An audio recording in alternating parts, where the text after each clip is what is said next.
l'Opéra Bastille à Paris pour une production assez étonnante d'un chef-d'œuvre, la Bohème de Puccini, célèbre compositeur italien du début du XXe siècle. Alors la Bohème, c'est l'histoire de jeunes artistes qui n'ont pas vraiment d'argent. Mimi, l'héroïne, meurt de tuberculose. Et donc dans cette production présentée en 2017, nous sommes très loin du livret original.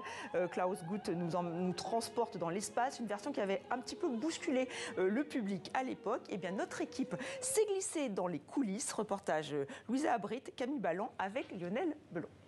Bonjour, début de la Générale Piano de la Bohème dans 30 minutes. Merci. Ah, je ne suis pas prêt. Mais non, je plaisante. Impossible d'être en retard. Dans les coulisses de l'Opéra Bastille, tout est réglé comme du papier à musique. André est habitué. La Bohème est un opéra très populaire. Je l'ai déjà joué au moins 2 fois ici. À chaque fois, j'interprète le personnage de Marcello. Pourtant, c'est la première fois qu'il chante sous les ordres de Klaus Guth. Pour une mise en scène plutôt inhabituelle, les amours brisés de la Bohème prennent cette fois place dans l'espace. Combinaison. Derniers essayages, derniers ajustements. Et je suis trop gros.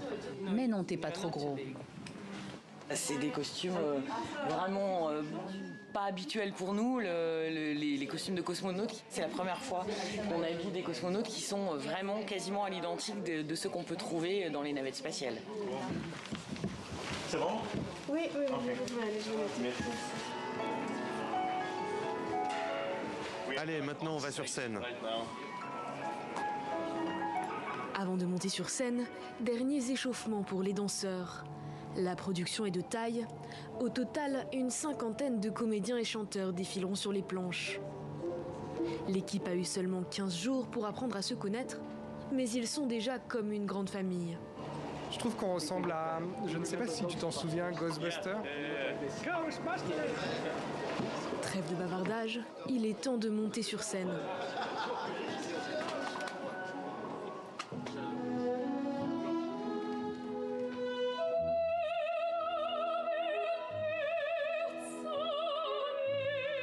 Le casting est jeune, composé d'étoiles montantes du chant lyrique international, à l'image de la mise en scène.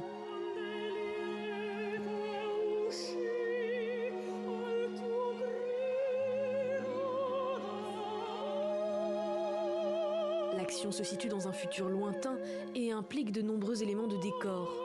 Si les équipes semblent ravies, il y a 6 ans, le public était partagé. Mais Klaus Guth assume ses choix. Je suis vraiment ravi de mettre de nouveau en scène cet opéra. Quand on l'a produit en 2017, nous avons eu 2 réactions très extrêmes. Les jeunes ont absolument adoré, mais les spectateurs plus conservateurs n'étaient pas forcément très contents. Alors pour moi, c'est vraiment très intéressant de voir comment ça va se passer. Car désormais, cette production est très célèbre.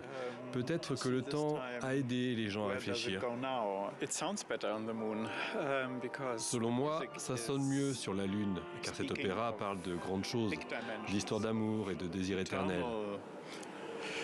Le petit atelier d'artiste est un cliché un peu ancien qui n'a peut-être jamais été vraiment réel. Pendant 3 heures, l'opéra de Puccini résonne dans ses paysages lunaires.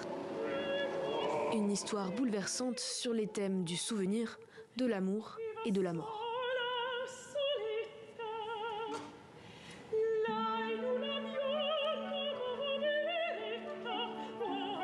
Sweet